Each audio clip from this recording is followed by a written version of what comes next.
જય શ્રી કૃષ્ણ પ્રિય મિત્રો, આજે અમે તમને શ્રીમદ ભગવદ્ ગીતાના પ્રથમ અધ્યાયમાં ભગવાન શ્રી કૃષ્ણ દ્વારા અર્જુનને આપવામાં આવેલું જ્ઞાન સરળ ભાષામાં સંભળાવીશું. તો ચાલો મિત્રો, આજે અમારી આ ચેનલ પર ભગવાન શ્રી કૃષ્ણનો ઉપદેશ સાંભળીએ. શ્રી કૃષ્ણ આ મહાન સંદેશ દ્વારા અર્જુનને જીવનનું સૌથી ઊંડું અને વ્યવહારિક સત્ય સમજાવે છે. તેઓ કહે છે કે મનુષ્યનો વાસ્તવિક અધિકાર માત્ર કર્મ કરવા સુધી મર્યાદિત છે, કારણ કે કર્મ આપણા નિયંત્રણમાં છે, જ્યારે ફળ અનેક કારણો અને પરિસ્થિતિઓ પર નિર્ભર કરે છે, જે આપણા વશમાં હોતી નથી. જ્યારે વ્યક્તિ ફળને જ પોતાનું લક્ષ્ય બનાવી લે છે, ત્યારે તેનું મન ભવિષ્યની ચિંતામાં ગૂંચવાઈ જાય છે અને વર્તમાનનું કર્મ નબળું પડી જાય છે. શ્રી કૃષ્ણ એ પણ સ્પષ્ટ કરે છે કે જો મનુષ્ય કર્મને માત્ર ફળ પ્રાપ્ત કરવાનું સાધન માની લે તો તેનામાં લોભ, ભય, ઈર્ષા અને અસંતોષ ઉત્પન્ન થવા લાગે છે. ફળ સારું ન મળવા પર નિરાશા થાય છે અને અપેક્ષા પૂરી ન થવા પર ક્રોધ જન્મે છે. ધીરે ધીરે મનુષ્ય પોતાના કર્મથી પ્રેમ કરવાનું છોડી દે છે અને માત્ર પરિણામનો દાસ બની જાય છે. એવી સ્થિતિમાં કર્મ બોજ બની જાય છે અને જીવન તણાવથી ભરાઈ જાય છે. આ સંદેશનો ગૂઢ અર્થ એ છે કે કર્મને પૂજાની જેમ કરવામાં આવે. જ્યારે વ્યક્તિ પૂરી નિષ્ઠા, પ્રામાણિકતા અને સમર્પણ સાથે પોતાના કર્તવ્યોનું પાલન કરે છે, ત્યારે તે જ કર્મ તેના ચરિત્રને નિર્મળ કરે છે. નિષ્કામ ભાવથી કરવામાં આવેલું કર્મ મનને અહંકારથી મુક્ત કરે છે, કારણ કે તેમાં મેં કર્યું અથવા મને આ મળશે જેવી ભાવના રહેતી નથી. આ જ નિષ્કામ કર્મ મનુષ્યને અંદરથી મજબૂત અને શાંત બનાવે છે. શ્રી કૃષ્ણ અર્જુનને એ પણ ચેતવણી આપે છે કે કર્મ ન કરવામાં અથવા કર્મથી પલાયન કરવામાં શાંતિ નથી. જો ફળની આશા છોડીને કર્મ ન કરવામાં આવે તો તે અકર્મ બની જાય છે, જે આત્માને વધુ બાંધી દે છે. એટલા માટે ન તો ફળના મોહમાં ફસાવવું જોઈએ અને ન તો કર્મથી ભાગવું જોઈએ. સાચો માર્ગ એ જ છે જ્યાં મનુષ્ય આસક્તિ વગર કર્મ કરતો આગળ વધતો રહે. અંતે આ વાત શીખવે છે કે જ્યારે આપણે ફળ ઈશ્વર પર છોડી દઈએ છીએ અને સ્વયંને માત્ર કર્મ સુધી મર્યાદિત રાખીએ છીએ, ત્યારે આપણું મન હલકું થઈ જાય છે, તણાવ ઓછો થઈ જાય છે, નિર્ણયો સ્પષ્ટ થાય છે અને જીવનમાં એક ઊંડી શાંતિ ઉતરી આવે છે. આવું કર્મ ન માત્ર બહારની સફળતા આપે છે, પરંતુ આંતરિક સંતુલન અને આત્મિક ઉન્નતિનો માર્ગ પણ પ્રશસ્ત કરે છે. આ જ કારણ છે કે આ ઉપદેશ માત્ર યુદ્ધભૂમિના અર્જુન માટે નહીં, પરંતુ દરેક યુગના પ્રત્યેક કર્મશીલ મનુષ્ય માટે અમૂલ્ય છે. આ દિવ્ય સંદેશ દ્વારા શ્રી કૃષ્ણ અર્જુનને જીવન અને મૃત્યુના એ રહસ્યથી પરિચિત કરાવે છે, જેને જાણી લીધા પછી મનુષ્યની અંદરથી ભય, શોક અને મોહ આપોઆપ સમાપ્ત થવા લાગે છે. શ્રી કૃષ્ણ સ્પષ્ટ કરે છે કે આત્મા ક્યારેય જન્મ લેતી નથી અને ક્યારેય મરતી નથી. જન્મ અને મૃત્યુ માત્ર શરીર માટે છે, આત્મા માટે નહીં. શરીર સમયની સાથે બદલાય છે, વૃદ્ધ થાય છે અને અંતે નષ્ટ થઈ જાય છે, પરંતુ આત્મા આ તમામ પરિવર્તનોથી પર સદા એક જેવો અને અટલ રહે છે. તેઓ અર્જુનને સમજાવે છે કે જેમ મનુષ્ય જૂના વસ્ત્રો ત્યાગીને નવા વસ્ત્રો ધારણ કરે છે, તેમજ આત્મા એક શરીર છોડીને બીજું શરીર ધારણ કરે છે. આ પરિવર્તનને મૃત્યુ કહેવામાં આવે છે, જ્યારે વાસ્તવિકતામાં આ માત્ર આત્માની યાત્રાનો એક તબક્કો છે. જે આ સત્યને સમજી લે છે તે મૃત્યુને અંત નહીં, પરંતુ એક પરિવર્તન તરીકે જુએ છે. આ કારણે જ્ઞાનની વ્યક્તિ ન તો કોઈના મૃત્યુ પર અત્યંત શોક કરે છે અને ન તો પોતાના અંતથી ભયભીત થાય છે. શ્રી કૃષ્ણ આત્માના ગુણો વિસ્તારથી જણાવતા કહે છે કે આત્મા અજન્મા, નિત્ય, શાશ્વત અને પુરાતન છે. તે સમયની સાથે ન વૃદ્ધ થાય છે, ન નબળો પડે છે અને ન નષ્ટ થાય છે. શસ્ત્રો તેને કાપી શકતા નથી, અગ્નિ તેને બાળી શકતી નથી, જળ તેને ભીંજવી શકતું નથી અને વાયુ તેને સૂકવી શકતો નથી. આનો અર્થ એ છે કે આત્મા કોઈ પણ ભૌતિક તત્વના પ્રભાવથી અછૂત રહે છે. તે ભૌતિક સંસારની સીમાઓથી પર છે. આ જ્ઞાનનો સૌથી ઊંડો પ્રભાવ એ છે કે મનુષ્યના શોકનો આધાર જ સમાપ્ત થઈ જાય છે. અર્જુન જે પોતાના સંબંધીઓ, ગુરુઓ અને પ્રિયજનો માટે શોક કરી રહ્યો હતો, શ્રી કૃષ્ણ તેને સમજાવે છે કે તે જે શરીરનો નષ્ટ થતા જોશે તે માત્ર બહારનું આવરણ છે. અંદરના નિવાસ કરનારો આત્મા સદા જીવિત રહેશે. તેથી અજ્ઞાતવશ કરવામાં આવેલો શોક વ્યર્થ છે, કારણ કે તે સત્યને ન સમજી શકવાથી ઉત્પન્ન થાય છે. શ્રી કૃષ્ણ એ પણ જણાવે છે કે આત્માની અમરતાને જાણી લીધા પછી મનુષ્યનો દૃષ્ટિકોણ સંપૂર્ણપણે બદલાઈ જાય છે. તે જીવનને ભય સાથે નહીં, પરંતુ કર્તવ્ય અને વિવેક સાથે જીવવા લાગે છે. મૃત્યુનો ભય સમાપ્ત થવા પર વ્યક્તિ અન્યાય સામે ઝૂકતો નથી, કારણ કે તે જાણે છે કે નાશ માત્ર શરીરનો થાય છે, આત્માનો નહીં. આ જ જ્ઞાન અર્જુનને યુદ્ધભૂમિમાં પોતાના ધર્મનું પાલન કરવાની શક્તિ આપે છે.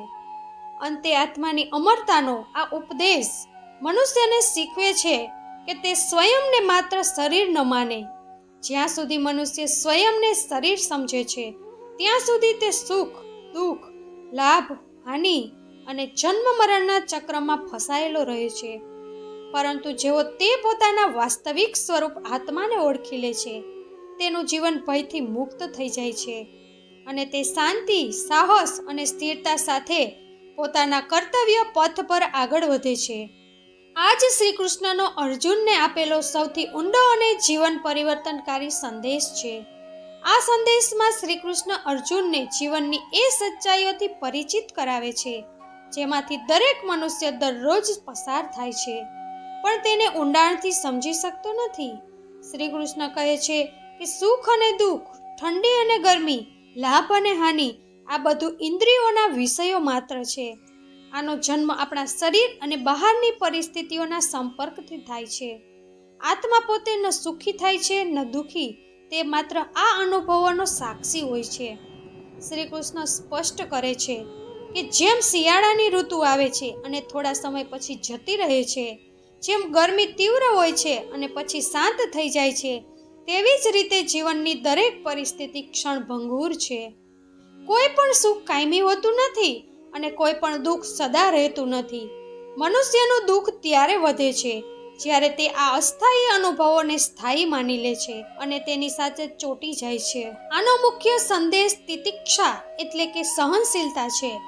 શ્રી કૃષ્ણ અર્જુનને કહે છે કે હે ભારતવંશી, આ આવવા જવાવાળા અનુભવોને ધૈર્યપૂર્વક સહન કરો.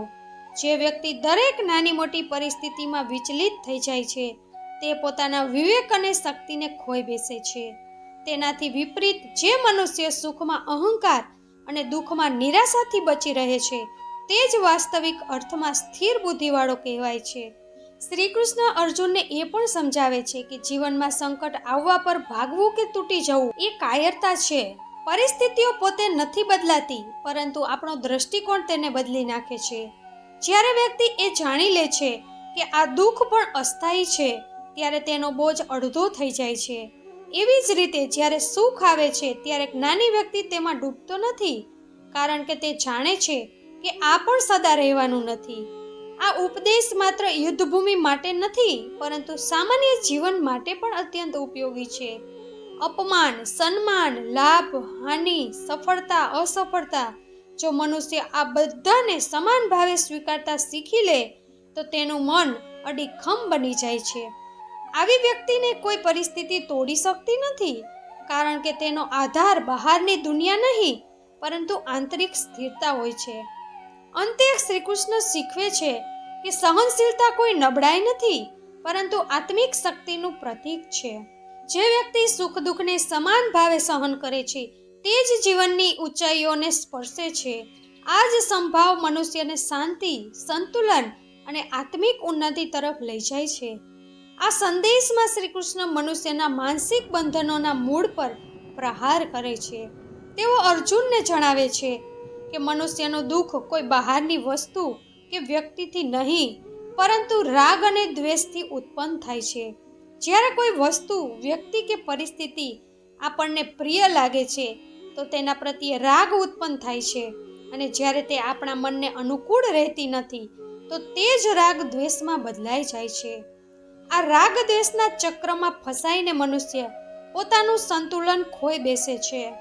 શ્રી કૃષ્ણ કહે છે કે જે વ્યક્તિ ઇન્દ્રિયોના વિષયો વચ્ચે રહેતા હોવા છતાં તેનાથી બંધાતો નથી, તે જ વાસ્તવમાં સ્વતંત્ર હોય છે.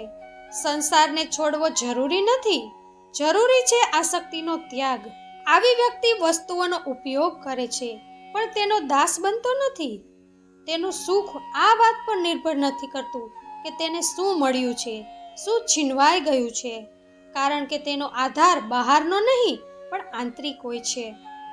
આમાં આત્મવશ્ય શબ્દ અત્યંત મહત્વપૂર્ણ છે. આત્મવશ્ય હોવાનો અર્થ છે પોતાના મન અને ઇન્દ્રિયો પર અધિકાર. જ્યારે મનુષ્ય પોતાના મનના વશમાં થઈ જાય છે ત્યારે પરિસ્થિતિઓ તેને નિયંત્રિત કરી શકતી નથી. આવી વ્યક્તિ ન પ્રશંસામાં ફૂલાય છે ન નિંદામાં તૂટી જાય છે. તે જાણે છે કે પ્રશંસા અને નિંદા બંને ક્ષણિક છે પણ આત્મિક સંતુલન સ્થાયી છે. શ્રી કૃષ્ણ એ પણ સ્પષ્ટ કરે છે કે રાગ દ્વેષથી મુક્ત વ્યક્તિની અંદર પ્રસાદ એટલે કે ઊંડી શાંતિનો જન્મ થાય છે. આ શાંતિ કોઈ બહારની સ્થિતિથી નથી આવતી પણ મનની સ્વચ્છતાથી આવે છે. જ્યાં રાગ હોતો નથી ત્યાં લાલચ હોતી નથી અને જ્યાં દ્વેષ હોતો નથી ત્યાં ક્રોધ હોતો નથી. આ પ્રકારે મન ધીરે ધીરે હલકું, નિર્મળ અને સ્થિર થઈ જાય છે. અર્જુનના સંદર્ભમાં આ ઉપદેશ અત્યંત મહત્વનો હતો કારણ કે તેનું મન પોતાનાઓ પ્રત્યે રાગ અને યુદ્ધ પ્રત્યે દ્વેષથી ગ્રસ્ત થઈ ગયું હતું.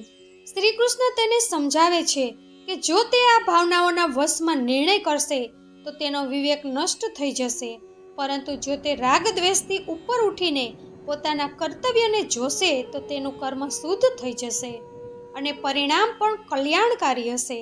અંતે આ વાત દરેક મનુષ્યને શીખવે છે કે સાચી સ્વતંત્રતા બહારની નહીં, આંતરિક હોય છે.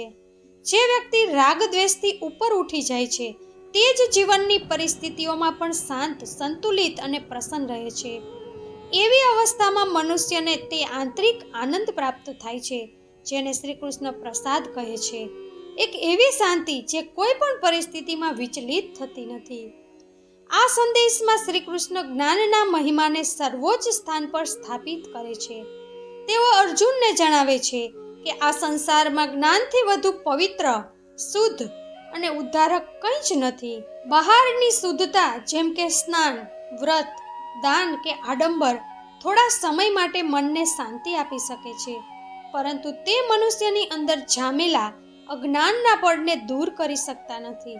માત્ર સાચું જ્ઞાન જ તે અંધકારને મટાવી શકે છે, જે આત્મા અને સત્ય વચ્ચે દિવાલ બનીને ઊભો રહે છે. શ્રી કૃષ્ણ સ્પષ્ટ કરે છે કે અજ્ઞાન જ મનુષ્યના તમામ દુઃખોનું મૂળ કારણ છે. જ્યારે મનુષ્ય સ્વયંને માત્ર શરીર અને ઇન્દ્રિયો સુધી મર્યાદિત માની લે છે ત્યારે તે રાગ, દ્વેષ, ભય અને અહંકારમાં ગૂંચવાઈ જાય છે.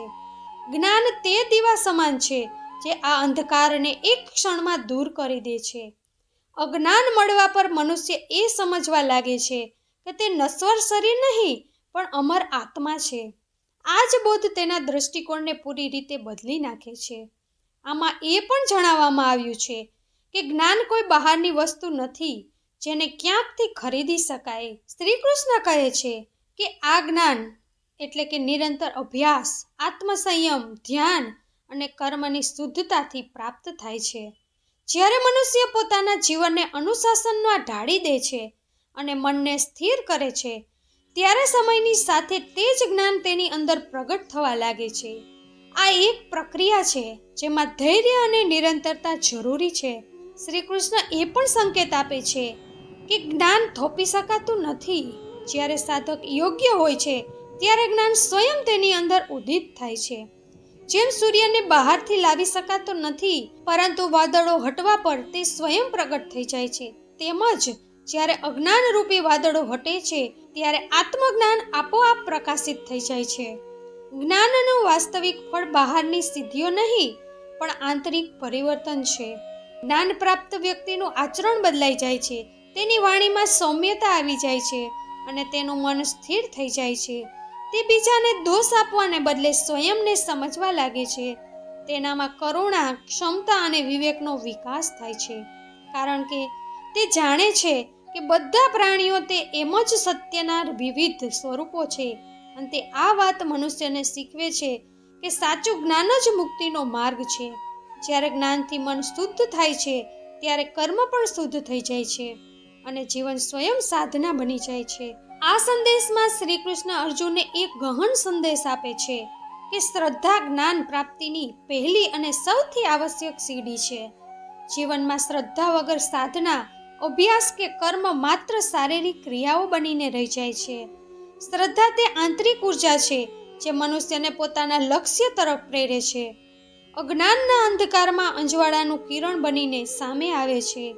શ્રદ્ધા વગર વ્યક્તિ પોતાના જીવનમાં સ્થિરતા મેળવી શકતો નથી અને તેના પ્રયત્નો વારંવાર અધૂરા રહી જાય છે. શ્રી કૃષ્ણ આગળ જણાવે છે કે જે વ્યક્તિ શ્રદ્ધા સાથે પોતાના કર્તવ્ય અને સાધનામાં લાગી જાય છે તે પોતાની ઇન્દ્રિયો અને ઈચ્છાઓ પર નિયંત્રણ પ્રાપ્ત કરે છે. જ્યારે ઇન્દ્રિયો વશમાં હોય છે ત્યારે મનની સ્થિરતા વધે છે અને વ્યક્તિ બહકવા અને મોહના જાળમાં ફસાવાથી બચે છે. આ જ કારણ છે કે શ્રદ્ધા સાથે કરવામાં આવેલું જ્ઞાન પરમ શાંતિ તરફ લઈ જાય છે. જ્ઞાન માત્ર બૌદ્ધિક સમજ નથી, તે ત્યાં સુધી વાસ્તવિક રૂપમાં લાભકારી સાબિત નથી થતું જ્યાં સુધી તેને શ્રદ્ધા, આસ્થા અને અભ્યાસના માધ્યમથી આત્મામાં ઉતારવામાં ન આવે. શ્રદ્ધા જીવનને દિશા આપે છે, મુશ્કેલીઓ અને અવરોધો સમયે સાહસ આપે છે અને ભટકવાથી બચાવે છે. જે વ્યક્તિ આ પ્રકારે શ્રદ્ધાવાન બને છે તેનું મન એકાગ્ર, સ્થિર અને શાંત થઈ જાય છે અને તે જલ્દી જ પરમ શાંતિ, સંપૂર્ણ સંતુલન, સંતોષ અને આત્મિક પૂર્ણતાનો અનુભવ કરે છે. જે વ્યક્તિ શ્રદ્ધા અને જ્ઞાન બંનેને અપનાવે છે તે જ વાસ્તવિક જીવનમાં સ્થિર, સશક્ત અને પ્રસન્ન બને છે. આ સંદેશમાં શ્રી કૃષ્ણ અર્જુનને એ પણ ગહન ઉપદેશ આપે છે કે પોતાના ધર્મનું પાલન કરવું જ સર્વોચ્ચ પુણ્ય અને સન્માન પ્રાપ્તિનો માર્ગ છે. તેઓ કહે છે કે જો કોઈ વ્યક્તિ પોતાના સ્વધર્મ, પોતાના જન્મ, કર્તવ્યો અને સામાજિક જવાબદારીઓને અનુરૂપ જીવન જીવતા મૃત્યુ પામે છે તો તે મૃત્યુ પણ મહાન અને પુણ્યકારી બની જાય છે. તેનાથી વિપરીત જો કોઈ વ્યક્તિ બીજાના ધર્મ જે તેના માટે અનુકૂળ છે, અસંગત છે, તેને અપનાવવાનો પ્રયત્ન કરે છે તો તે ભય, ભ્રમ અને નૈતિક પતનના માર્ગ પર ચાલી નીકળે છે. આવા જીવનમાં સાહસ, સંતુલન અને આત્મસન્માનનો કોઈ સ્થાયી પાયો રહેતો નથી. શ્રી કૃષ્ણ અર્જુનને એ પણ સમજાવે છે કે પ્રત્યેક વ્યક્તિનું જીવન પથ અલગ હોય છે. તેનો કર્મ, જવાબદારીઓ અને ક્ષમતાઓ તેને તેના ધર્મ અનુસાર જ નિર્ધારિત કરે છે. બીજાના ધર્મનું અનુસરણ કરવું ભલે તે બહારથી યોગ્ય લાગે, વ્યક્તિને અંદરથી અસુરક્ષિત અને અસંતુલિત બનાવી દે છે. આ કારણે જ બીજાનો ધર્મ અપનાવવો ભયાનક છે. અર્જુનના સંદર્ભમાં, કારણ કે તે એક ક્ષત્રિય છે, તેનો સ્વધર્મ છે ધર્મ અને ન્યાયની રક્ષા કરવી, અધર્મ અને અન્યાય વિરુદ્ધ ઊભા રહેવું. શ્રી કૃષ્ણ તેને સ્પષ્ટપણે જણાવે છે કે યુદ્ધથી ભાગવું કે પોતાના કર્તવ્યથી પલાયન કરવું સ્વીકાર્ય નથી. ભલે યુદ્ધ મુશ્કેલ અને દર્દનાક હોય, સ્વધર્મનું પાલન કરવું જ તેને આત્મિક અને સામાજિક જવાબદારી છે.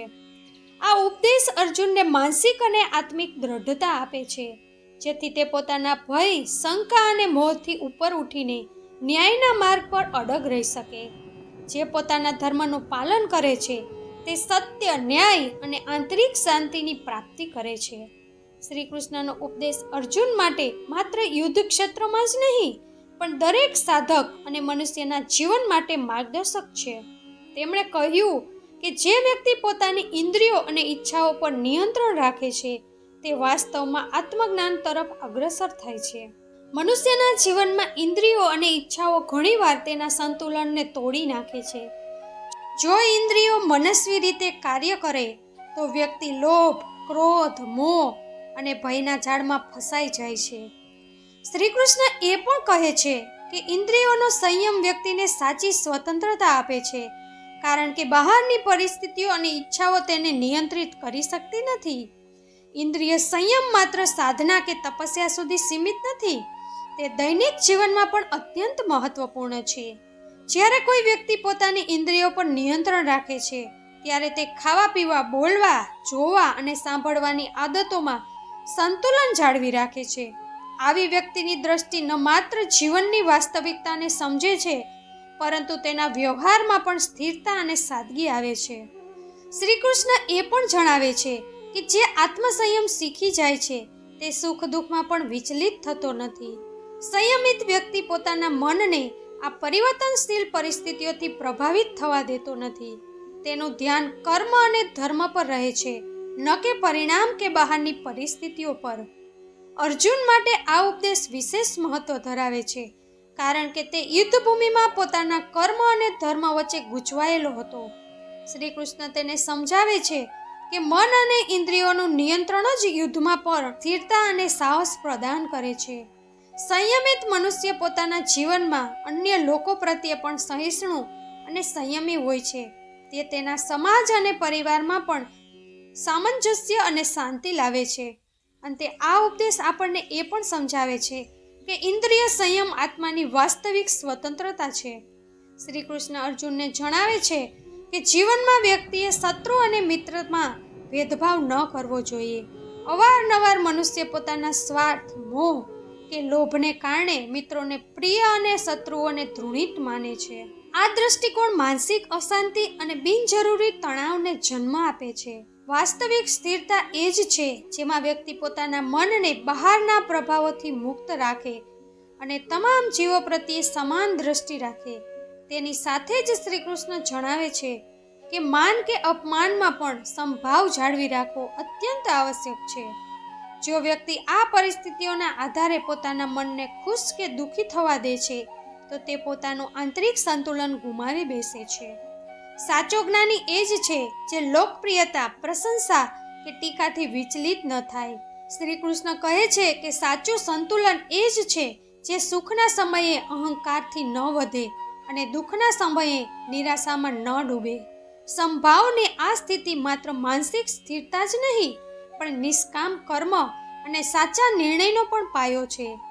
આ દ્રષ્ટિકોણ માત્ર વ્યક્તિગત માનસિક શાંતિ જ નહીં, પણ સમાજમાં પણ સહયોગ, શાંતિ અને સૌહાર્દને પ્રોત્સાહન આપે છે. સાથીઓ, અમને આશા છે કે શ્રીમદ્ ભગવદ્ ગીતાના આ ઉપદેશો તમારા જીવનમાં સકારાત્મક પરિવર્તન લાવી રહ્યા છે. ભગવદ્ ગીતાના અન્ય ઉપદેશો સાંભળવા માટે અમારી ચેનલને સબસ્ક્રાઇબ કરવાનું ન ભૂલતા. અને આજનો વિડીયો ગમ્યો હોય તો વિડીયોને લાઈક કરી કમેન્ટમાં જય શ્રી કૃષ્ણ જરૂર લખી દેજો અને તમારો શ્રી કૃષ્ણ પ્રત્યેનો પ્રેમ વ્યક્ત કરજો.